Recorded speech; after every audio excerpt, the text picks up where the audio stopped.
A bustling city with breathtaking ancient temples, cuisine rich with flavour, and so much more. This is Beijing.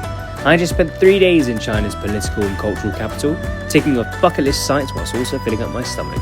As a Muslim, I only eat halal, so no pork. It may be tough in a region where it's a favourite, but nevertheless, the show must go on. It's a big ni hao from Beijing. We landed a few hours ago, so we're just exploring now and trying to find our first halal spot. And I think we just have, so let's go and check it out.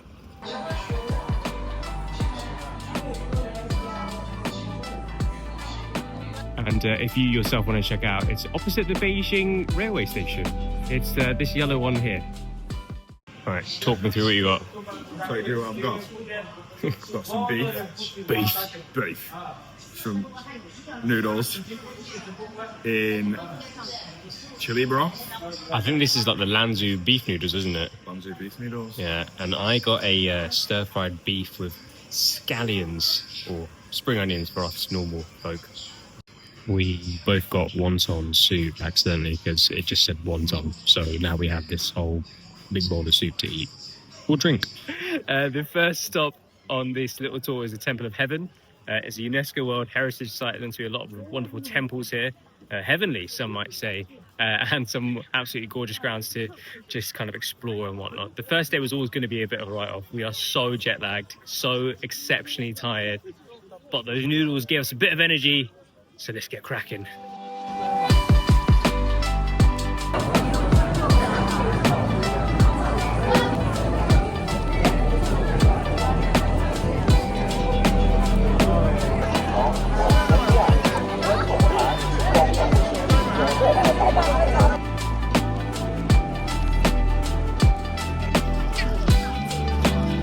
This is absolutely the most amount of people I've ever seen in one spot, and I am very overstimulated.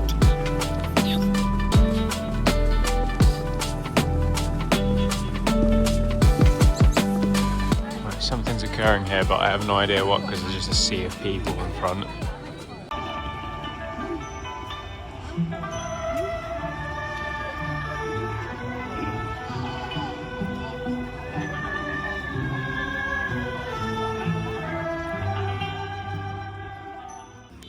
And that's a wrap for the Temple of Heaven. It's big.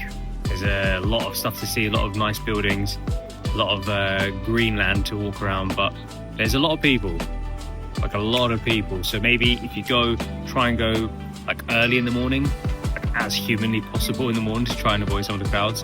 I think if I went on another day where I wasn't so absolutely shattered, I would have been able to probably enjoy it a bit more. This place is called Mixue, and they are OGs, the GOAT of soft serve ice cream. It's so cheap as well. Actually, one of my favourite places in most of East Asia. The ball lake to order from, but we've got the goods to show for it. £1 for both of them, so fantastic stuff. Okay, so day 2 is fully a go. Today we're going to Tiananmen Square first, where nothing happened. Nothing at all happened. And then after that, we've got tickets to the Forbidden City. So should be a jam-packed day. It's a massive queue to try and get in. I hope we're in the right line, but only time will tell. We've had a bit of a mare. We weren't able to get to Tiananmen Square because you need tickets. I did not book those in advance because I thought, well, it's a square, why would you need to book tickets for that? But that's fine. So now we're trying to get to the Forbidden Palace, but getting there is proven to be a bit of a ball ache because we just can't really find what way to go. Anytime we get told to go somewhere, we go there, and then someone else tells us to go somewhere else. So it's a bit of a perilous journey, but we persist. And Sol's getting a bit stressed too. He's getting a bit... Look at him. He's just getting a bit... So yeah, we'll keep going and try and find our way. Well, that was an ordeal. We managed to eventually get to where we needed to. A lot of subways and whatnot. You have to show your passport to walk through the subway. Very controlled. And now we're here. The queue is massive. But for this one, we do have tickets. So hopefully we're not queuing for too long.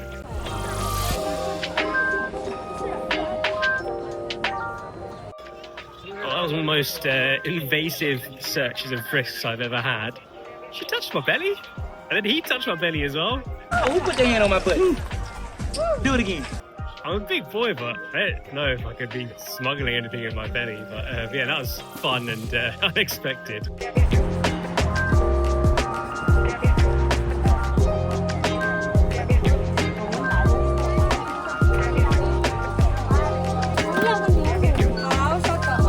The heat is real today, so I've got one of these little ice pop. That ice cream was so refreshing, and it felt like it was a reward for all those checkpoints and all those queues. What was also quite funny is whilst we were eating them, Seoul got a little fan club, purely on the basis of being a white man, I imagine. So he's very happy with that. I also just saw my first Beijing bikini in the wild. If you don't know what it is a rather fascinating phenomenon. And I'm actually kind of envious that they can do that because I'm quite warm at the moment too.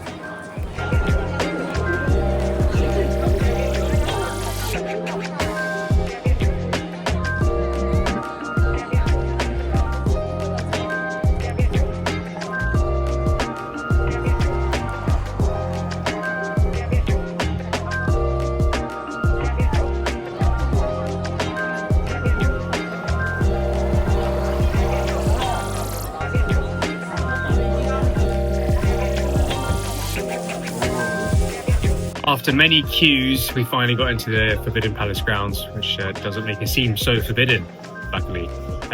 We've been walking around for ages. There's so many temples and stuff, but a lot of them seem closed, so I don't know if we're doing it the right way or the wrong way or whatever. But we did just get some nice iced tea. Again, very refreshing because it is warm today.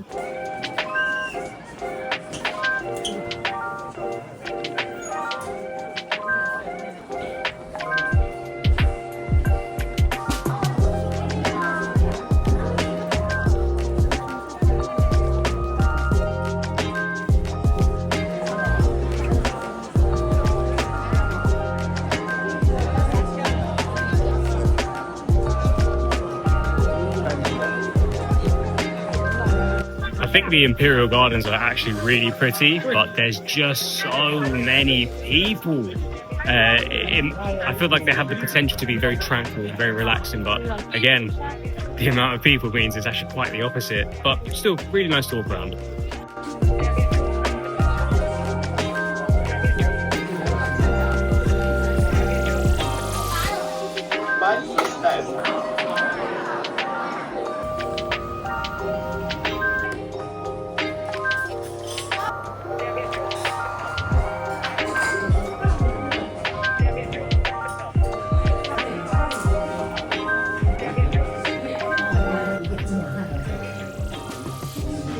Seoul, I'm starting to think we may have got too much food. Not possible. I think on this occasion, it really is. We definitely overordered, but I think all things considered, we actually gave it a pretty good go. We didn't really leave that much behind. Some bread, left some bread. I didn't finish my noodles.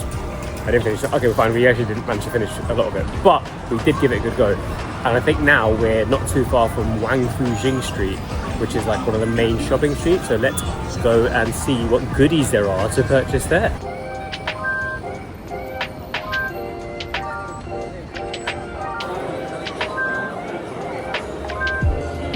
Mad.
Look at that. Look at these absolute hunks.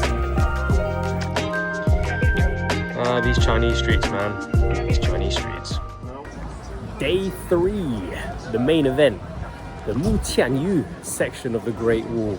We just got a taxi here, pretty long ride, about an hour and a half, but it's worth it, baby, because this is a bucket list item and I am very excited for it.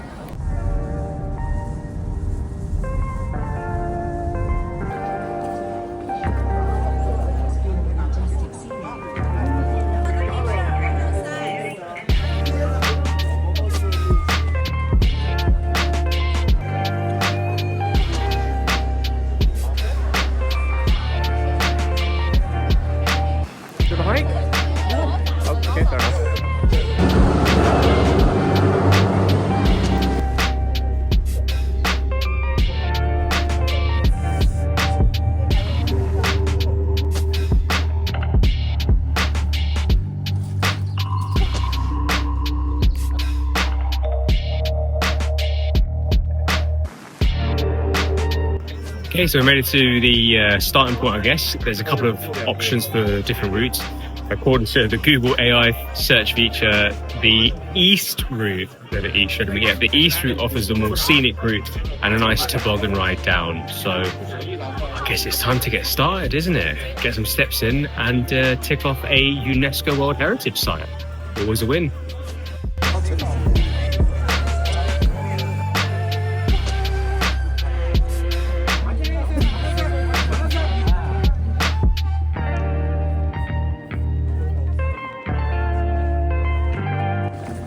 It definitely is quite breathtaking. The scale of it, as you can appreciate, is pretty great.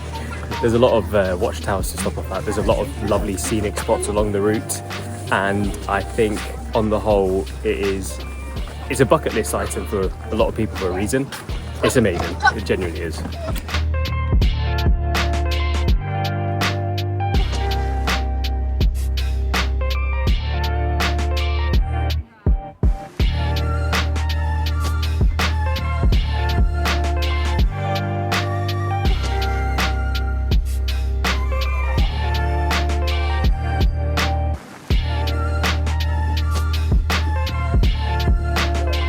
Stood here for about 5 minutes contemplating if I'm brave enough to take the path behind me.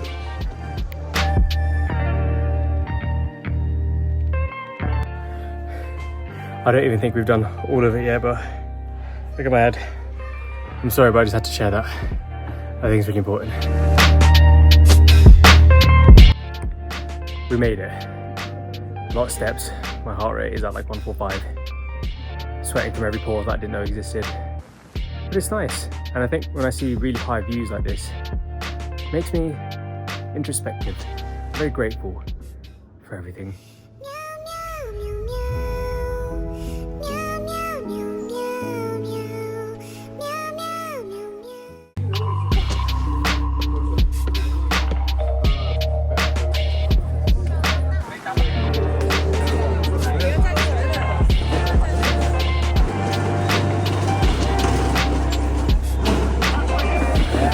Oh Christ, I'm terrified.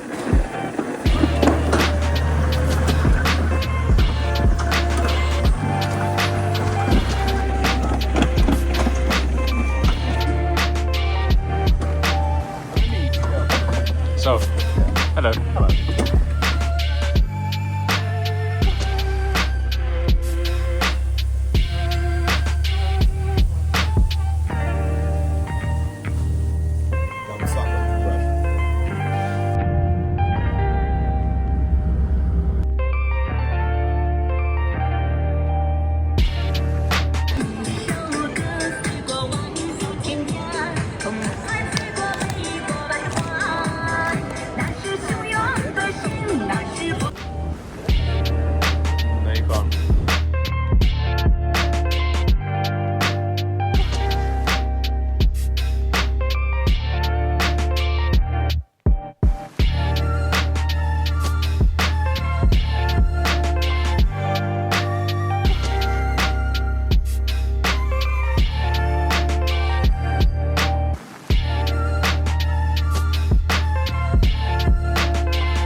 And that's all, folks. 3 jam-packed days in Beijing come to an end. I no doubt wasn't able to fit in all of the must-see sites, I'm sure, but I'm incredibly happy that I was finally able to see the magnificent Great Wall. The food I did have was excellent, although as expected, being a Muslim traveller in these realms was always going to be on the tougher side because of the limitations, namely most things having pork. There wasn't really any room for spontaneity, but that's okay because I still ate very well. China was very loud and very in your face, and although the language barrier was very tough, the people who did try and help us whenever we needed it deserve a very big shishi indeed. I definitely revisit. I've heard great things about Shanghai and Chongqing, so maybe they'll have to be checked out soon as well. In the meantime, I've returned home, but I didn't travel all the way to the Far East for only 3 days in Beijing. It was only one of my stops across this little Asia expedition. So where did I go next? Japan, baby. That video will come eventually when I can be bothered to edit it. But in the meantime, if you've made it to the end of this video, then thank you so much for watching it. I'm new to this style of content, so hopefully slowly but surely, hopefully, I will find my feet in editing them and compiling them and so on and so forth. If you've enjoyed it, then please drop a like, subscribe, and all the other stuff that the YouTubers normally say at the end of all of their videos. And in the meantime, I will see you in the next place.